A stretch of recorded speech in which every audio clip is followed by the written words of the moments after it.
Hai semua, ketemu lagi sama aku Luna. Selamat datang di channel Ngomongin Uang.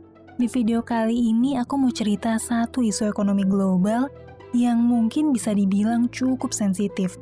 Tapi penting banget nih buat diketahui dan dimengerti sama semua orang.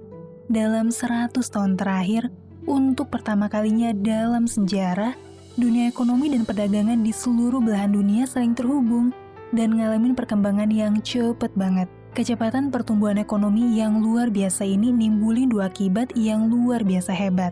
Akibat hebat pertama bersifat positif nih, di mana dalam 100 tahun terakhir, peradaban manusia berhasil menghapus angka kemiskinan ekstrim sampai 90%. Bayangin aja, di tahun 1910, sebanyak 82,4% manusia di dunia masih hidup dalam kemiskinan yang ekstrim. Tapi berkat pesatnya perkembangan ekonomi, industri, dan perdagangan di seluruh dunia, cuma dalam waktu kurang lebih 100 tahun aja, angka kemiskinan ekstrim di dunia berhasil ditekan sampai di bawah 10%. Wah, luar biasa banget ya. Cuma dalam waktu 100 tahun, peradaban manusia berubah drastis banget. Tapi terlepas dari semua hal positif yang kita rasain, ternyata ada akibat kedua yang gak kalah hebat. Sayangnya akibat kedua ini sifatnya negatif, dan bahkan bisa sangat fatal mengancam peradaban manusia. Di balik kemajuan ekonomi, teknologi, dan segala bentuk kepraktisan yang kita nikmatin sekarang, ada harga yang harus dibayar mahal sama lingkungan kita. Dan ada konsekuensi mengerikan yang bisa ngancurin ekonomi dan peradaban yang udah susah payah kita bangun bersama ini. Akibat kedua yang aku maksud adalah kerusakan ekologi, lingkungan, dan juga perubahan iklim ekstrim yang dipicu sama penggunaan bahan dasar energi yang kita pakai selama 100 tahun terakhir. Di mana sumber energi yang memotori ekonomi kita ternyata berdampak besar pada kerusakan lingkungan, yang akibatnya tuh bisa sangat mengerikan pada ketahanan ekonomi di seluruh dunia. Nah, di video kali ini, aku bakalan bahas lebih detail akibat nomor 2, tentang gimana sih perkembangan ekonomi dan teknologi selama ini ternyata memicu kerusakan lingkungan yang parah banget, yang ujung-ujungnya bisa jadi bencana ekonomi di seluruh dunia. Dan gimana langkah paling konkret buat bisa memperbaiki situasi ini dengan cara yang efektif dan tepat sasaran? Oke, pertama aku mau ceritain dulu nih secara garis besar, sebetulnya apa sih hubungannya perkembangan ekonomi selama 100 tahun terakhir sama kerusakan lingkungan? Terus emangnya seberapa parah sih kerusakan lingkungan itu bisa benar-benar mempengaruhi kehidupan kita sehari-hari? Kita bahas dulu poin yang pertama. Di balik pesatnya pertumbuhan ekonomi dan perdagangan dunia selama 1 abad terakhir, pada dasarnya semua itu bisa dikerucutin ke satu industri yang jadi motor utama penggerak ekonomi, yaitu industri energi. Energi yang aku maksud adalah ketersediaan listrik dan bahan bakar kendaraan yang dipakai rutin sama semua orang di rumah, kantor, atau industri pabrik besar.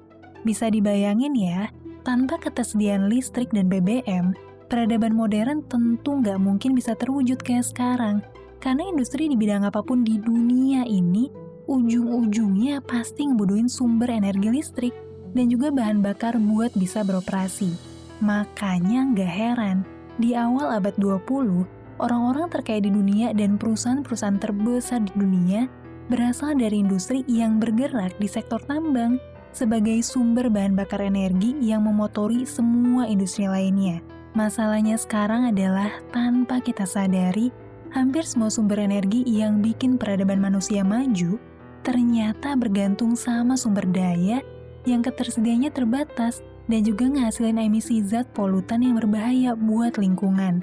Utamanya adalah karbon dioksida atau CO2, di mana hampir semua energi listrik atau bahan bakar kendaraan kita dihasilin dari pembakaran material fosil, kayak batu bara, minyak bumi, dan gas alam yang jumlahnya itu terbatas dan merusak lingkungan.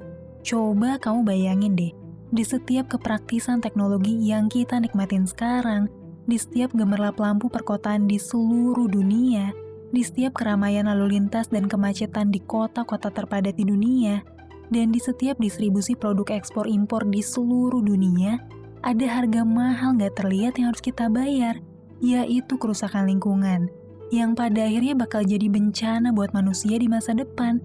Bukan cuma bencana lingkungan aja, tapi juga berujung pada bencana finansial dan krisis ekonomi yang sangat mengerikan. Di grafik ini kita bisa lihat nih kandungan zat polutan kayak CO2 di atmosfer selama 200 tahun terakhir. Kita bisa lihat selama ratusan ribu tahun, konsentrasi CO2 di atmosfer relatif stabil di level 180-300 ppm. Tiba-tiba aja dalam 1 abad terakhir, kadarnya melonjak sampai 403 ppm. Cuma dalam 1 abad, tingkat kandungan polusi udara kita melonjak seiring dengan perkembangan ekonomi, industri, dan perdagangan di seluruh dunia. Mungkin ada di antara kamu yang mikir gitu, emangnya seberapa parah sih kerusakan lingkungan yang ditimbulin? Emangnya bisa jadi bencana besar ya, yang secara langsung mempengaruhi kehidupan manusia? Pada awalnya mungkin perusakan lingkungan yang didasarin sama kemajuan ekonomi, kayak penebangan hutan secara ilegal, pencemaran limbah, dan polusi karbon itu nggak secara langsung berpengaruh ke kehidupan kita. Tapi kalau pola ini dibiarin terus terjadi, cepat atau lambat, kerusakan lingkungan bakal berdampak langsung ke hal-hal esensial dalam kehidupan kita, kayak kekeringan, krisis air bersih, yang pada akhirnya bakal nyambung ke krisis ketahanan pangan dan ketersediaan bahan makanan pokok yang dibutuhin manusia. Begitu juga dengan lapisan es yang terus mencair dan meningkatnya tingkat keasaman laut. Itu bakal ngakibatin gangguan ekologi kelautan yang pada akhirnya ngancam pemukiman jutaan penduduk di banyak kota-kota besar di dunia yang terancam tenggelam karena meningkatnya ketinggian permukaan air laut. Dalam 1 abad terakhir, kita nyaksin lompatan sejarah yang luar biasa, di mana pertumbuhan ekonomi dunia melesat begitu cepat dan nyelesain banyak permasalahan di dunia, kayak pemberantasan kemiskinan, peningkatan standar kelayakan hidup, pemerataan pendidikan, angka harapan hidup manusia bertambah seiring dengan kemajuan dunia medis dan asupan nutrisi dalam makanan kita. Tapi ternyata semua kemajuan itu bertopang pada sumber energi yang jadi bom waktu dan nimbulin potensi masalah yang sangat besar di masa depan. Nah, masalahnya seluruh dunia udah terlanjur bergantung sama sumber-sumber energi fosil. Dari data ini kau bisa lihat nih, berapa persen perbandingan penggunaan energi fosil buat kebutuhan listrik dan juga bahan bakar. Terus, gimana ya cara kita buat bisa memperbaiki situasi ini? Gimana caranya supaya kita tetap bisa menikmati kemajuan teknologi dan ekonomi tanpa perlu bergantung sama sumber-sumber energi yang merusak lingkungan dan jadi bencana di masa depan? Solusinya sebetulnya sederhana. Kita harus segera stop penggunaan sumber energi fosil yang merusak lingkungan dan secepatnya beralih pada sumber energi yang lebih bersih dan ramah lingkungan, kayak tenaga surya, angin, air, dan juga panas bumi. Sumber-sumber energi baru inilah yang perlu secepatnya digalakkan buat bisa ngegantiin sumber energi fosil. Tapi tantangannya, proses peralihan ini tentu nggak disenengin sama industri-industri berbahan energi fosil dan semua pihak yang diuntungin dari perkembangan bisnis energi fosil yang udah merajai ekonomi dunia selama puluhan bahkan ratusan tahun. Di sisi lain, proses transisi ke sumber energi bersih emang gak bisa terjadi secara instan.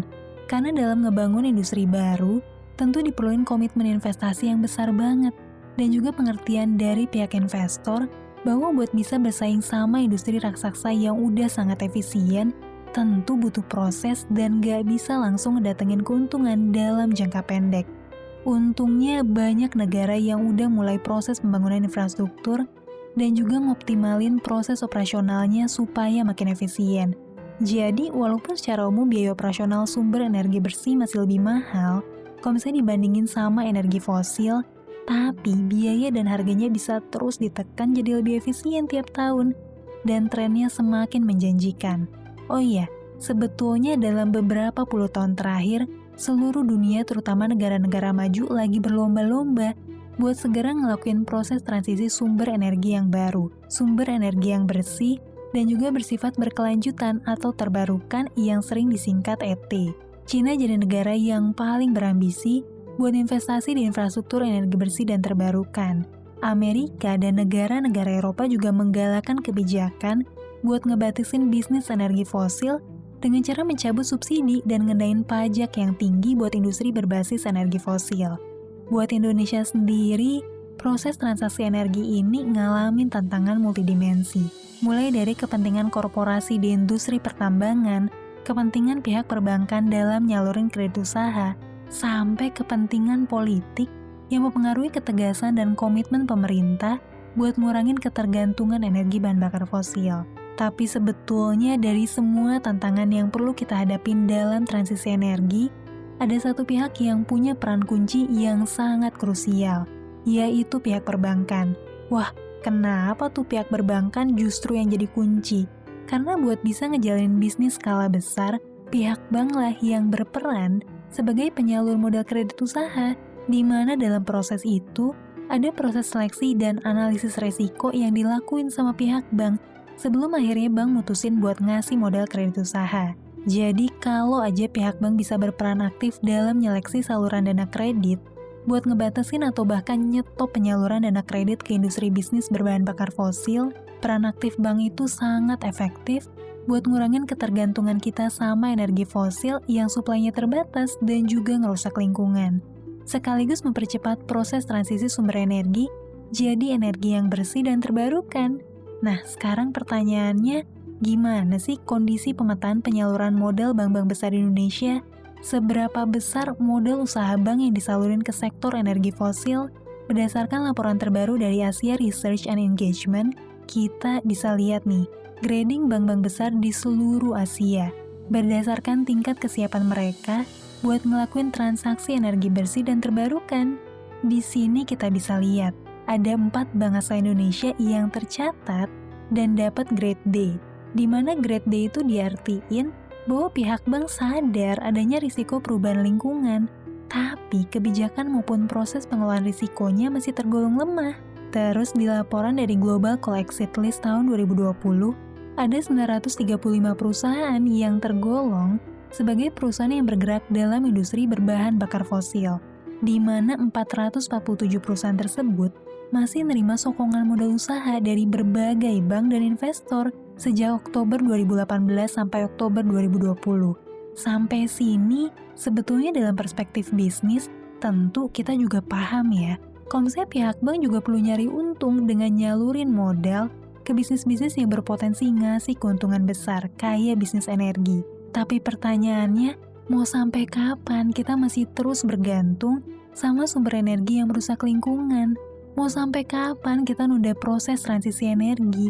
Sementara negara-negara lain, termasuk negara-negara tetangga, udah berlomba-lomba buat mempercepat proses transisi energi karena menyadari konsekuensi dan risiko besar yang jadi bom waktu.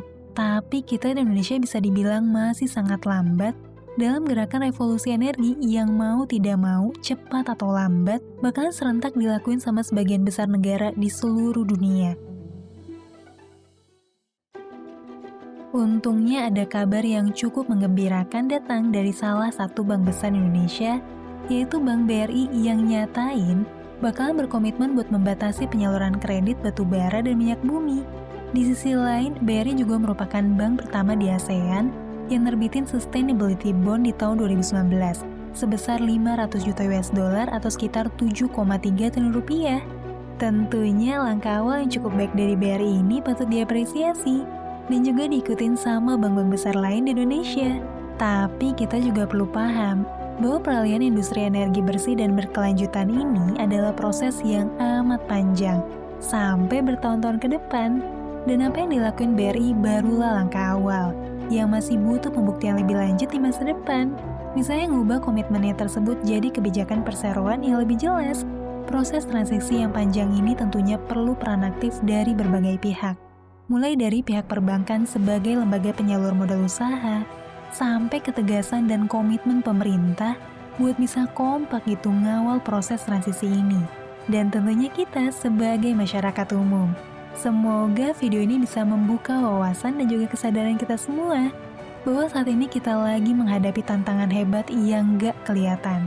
Semoga melalui video ini, aku berharap kita sebagai masyarakat juga bisa ngambil peran aktif dengan cara nyuarain isu yang amat penting ini. Dengan cara ngasih edukasi di setiap kesempatan, entah itu di sosial media atau lingkungan kita, dengan lebih bijak milih calon pemimpin kita, lebih bijak milih instrumen investasi kita, dan lebih bijak juga dalam milih pilihan karir kita di masa depan. Semoga video ini bisa memperkaya perspektif Sobat Ngomo semua. Sampai ketemu lagi di video selanjutnya. Tetap di channel Ngomongin Uang. Karena ngomongin uang, gak ada habisnya.